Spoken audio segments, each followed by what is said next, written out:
Tapi sebenarnya ini bukan rencana atau desain yang hebat-hebat amat. Skenario seperti ini dilakukan oleh rezim-rezim sebelumnya, di banyak negara, dan sepanjang sejarah. Karena itu, untuk menyusun dan menjalankan skenario kotor seperti ini, tak perlu kepintaran atau kecerdasan. Yang diperlukan cuma dua, mental culas dan tahan malu. Ya, saya pikir nanti tentu pemerintah, kalau itu sasarannya pemerintah, tentu pemerintah akan memperhatikan suara-suara itu, saya kira. Ya, saya kira kita harapkan bahwa keinginan-keinginan yang lebih baik itu tentu harus direspon dengan baik. Kita ingin bahwa pemilu itu akan menambah kebaikan, memperbaiki keadaan, jangan sampai pemilu justru menimbulkan masalah yang membawa kemunduran kita terhadap pemerintahan.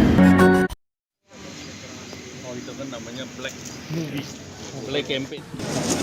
Ya, kalau itu kan nggak perlu dikomentarin. Ya. Jadi TKN menilai ini adalah black campaign gitu ya Pak? Ya, artinya kan namanya juga black movie. Apalagi dikeluarin Pas minggu tenang akhir-akhir ini. Akan ada Saya rasa sih pemilu kan sudah berjalan dengan aman, tertib, dan berjalan dengan lancar. Jadi tidak perlu dibuat dibuat keruh. Jadi dan ini adalah kita negara demokrasi terbesar sesudah US dan India. Jadi ya kita dorong aja pemilu sesuai dengan mekanisme yang ada, dan kita tetap optimis jangan ada pemilu yang diganggu oleh hal-hal semacam itu. Ya. Zaman gini mana bisa curang? Oke. Masa zaman gini masih bisa curang tuh gimana? Memang masih ada yang rahasia. Curang tuh gimana caranya sekarang itu? Yang mau juga saya kira nggak akan dapat gitu. Gimana? Ya tak? Gimana? Semua terbuka. Rapat yang paling rahasia pun juga nggak ada rahasia. Terus kalau curang tuh gimana caranya? kayak memanfaatkan. Ya artinya kalau curang tuh nggak jalannya tuh gimana gitu? Mau curang tuh gimana? Saya punya nih mau beli suara aja nggak, gimana caranya? Nggak mungkin. Orang sekarang kelihatan semua media, handphone bisa moto ya kan? Orang nyolok gak ada handphonenya, semua ada, nggak mungkin.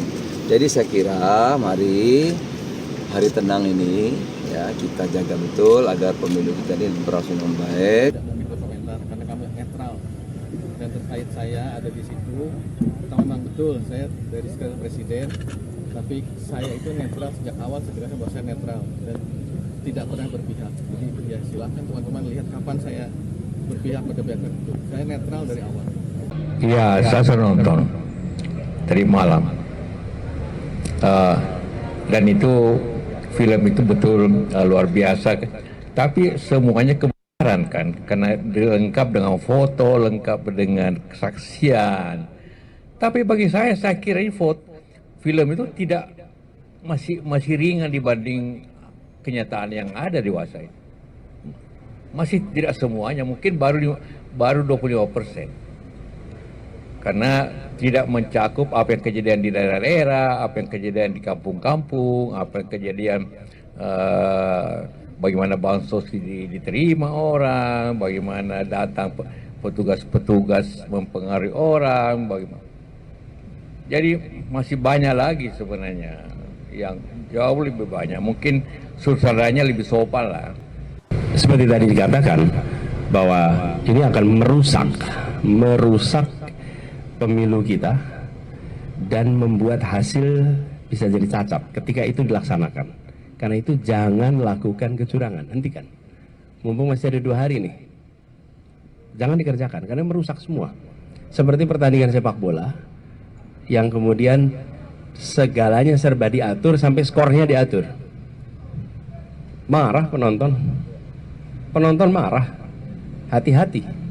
Hati-hati dengan rakyat yang dimanipulasi, sementara mereka menginginkan adanya transparansi, adanya kejujuran. Hati-hati dengan rakyat, karena rakyat akan merespon seluruh tindak kecurangan itu dengan cara yang kita tidak bisa tahu. Saya mempertanyakan kapasitas tokoh-tokoh yang ada di film tersebut, di rekaman tersebut ya. Dan saya kok merasa sepertinya ada tendensi ya, keinginan untuk mensabotase pemilu, bukan mensabotase lah, ingin mendegradasi lah ya, pemilu ini ya, dengan narasi yang sangat tidak berdasar. Rakyat ya, pasti sangat paham bahwa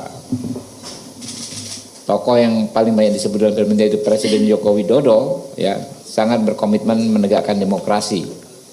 Rakyat juga tahu bahwa pihak mana yang sebenarnya melakukan kecurangan dan pihak mana yang memang mendapatkan keuntungan dengan yang mendapatkan dukungan sebagian besar rakyat karena program dan rekam jejak yang jelas berpihak kepada rakyat.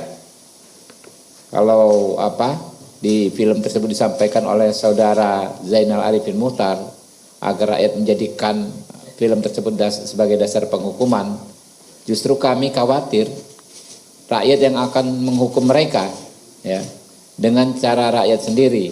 Jadi tindakan-tindakan mereka yang menyampaikan informasi yang sangat tidak argumentatif tetapi tendensius untuk menyudutkan pihak tertentu berseberangan dengan apa yang menjadi sikap sebagian besar rakyat. Yang saat ini saya lihat rakyat begitu antusias dengan apa yang disampaikan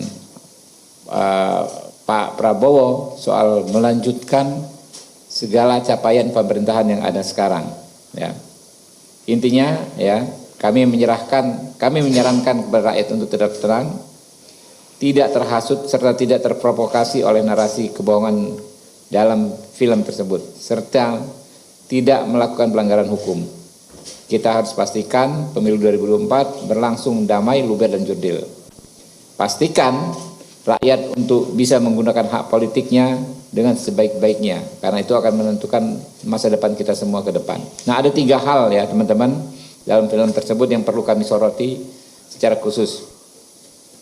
Yang pertama, pernyataan saudara Ferry Amsari soal penunjukan 20 pejabat kepala daerah di 20 provinsi, dikaitkan dengan jumlah DPT 140 juta suara yang ekuivalen lebih dari setengah ya dari jumlah pemilih di seluruh Indonesia. Narasi ini sangat tidak ilmiah ya, dan sangat tidak masuk akal. Susah sekali kita mencernanya.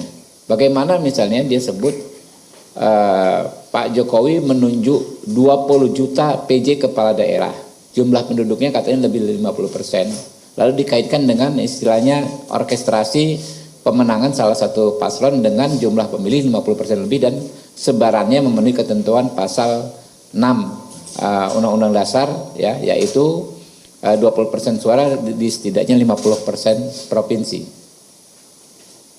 Bagaimana bisa seorang PJ kepala daerah memastikan seluruh pemilih di daerah yang dipimpinnya untuk memilih sesuai dengan yang dikehendaki oleh orang yang menunjukkan sebagai kepala daerah? Logikanya di mana gitu loh? Dengan kewenangan PJ kepala daerah yang jauh lebih terbatas daripada sebagai kepala daerah aktif ya, bagaimana bisa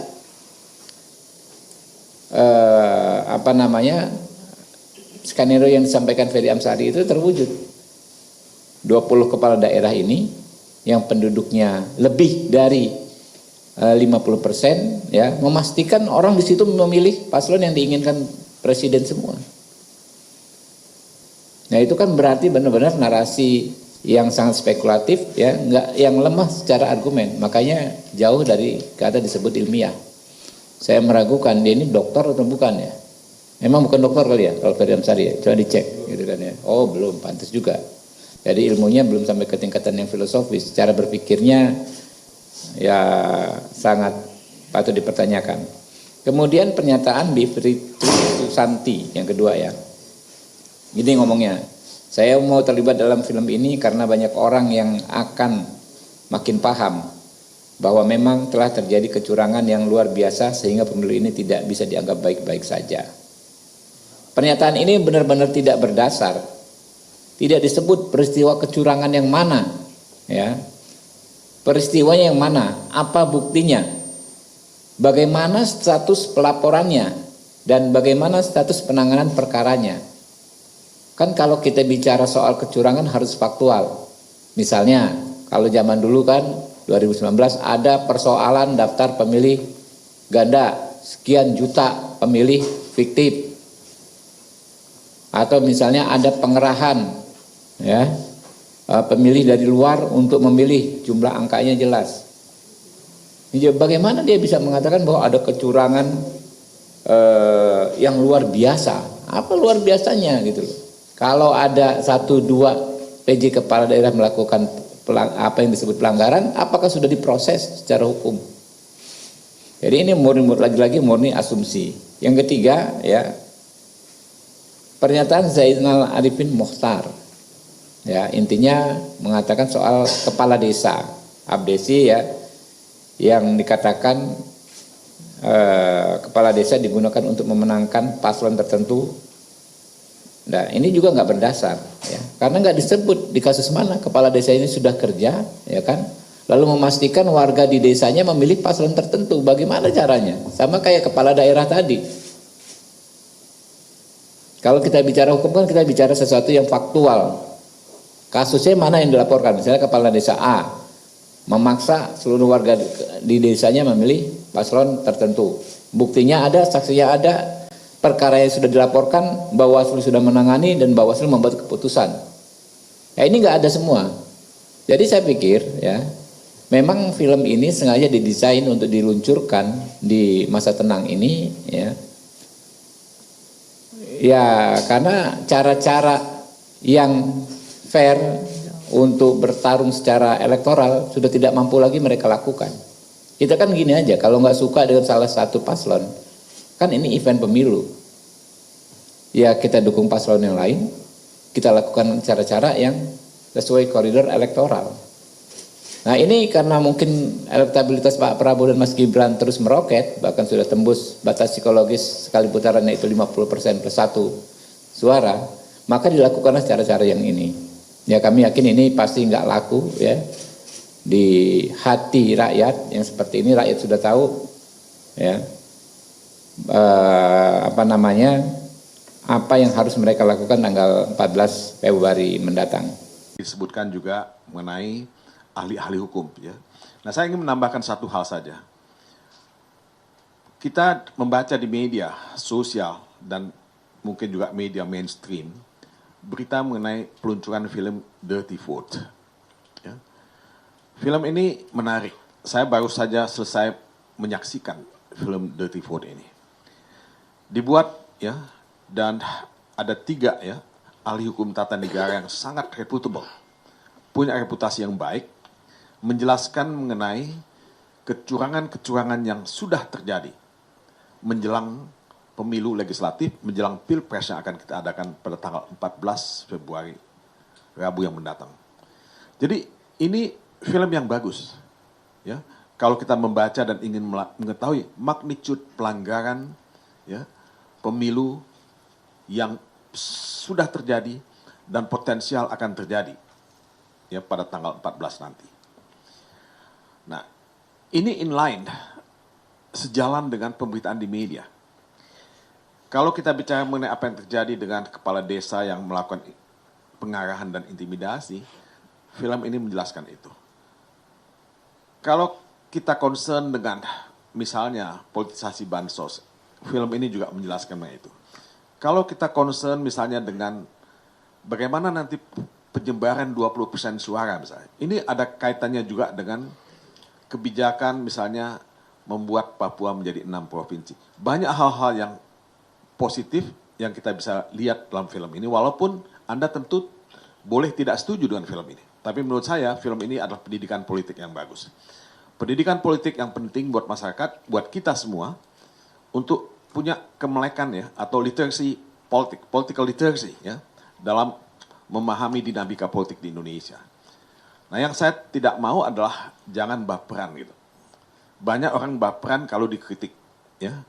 Nah, baperan ini berbahaya, ya. Kalau Anda merasa tidak setuju dengan apa yang dibuat dalam film itu, bantah saja film itu dengan membuat film yang lain. Ya, kritik mesti dibalas dengan satu kritikan yang lain. Tanggapannya, alhamdulillah, silahkan dikritik kami, proses sedang berjalan, kami tidak ingin kemudian juga proses-proses ini dianggap tidak benar. Namun pada titik ini Bawaslu telah melakukan tugas fungsinya dengan baik, tapi tergantung masyarakat juga, perspektif masyarakat silahkan. Kami tidak bisa kemudian mendrive perspektif masyarakat. Teman-teman jika mengkritisi Bawaslu ya silahkan saja, tidak ada masalah bagi Bawaslu sepanjang kami melakukan tugas fungsi sesuai dengan peraturan perundang-undangan. Jadi namun hal-hal yang kemudian bisa kemudian menimbulkan konflik dan lain-lain lebih baik dihindarkan. Karena sekarang menjelang masa pemungutan suara. Jangan sampai masa pemungutan suara ini terganggu gara-gara hal tersebut. Namun hak kebebasan berekspresi, berpendapat, apa yang diungkapkan oleh teman-teman merupakan hak yang dijamin oleh konstitusional. Demikian juga hak dan juga tugas wewenang Bawaslu dijamin oleh undang-undang juga.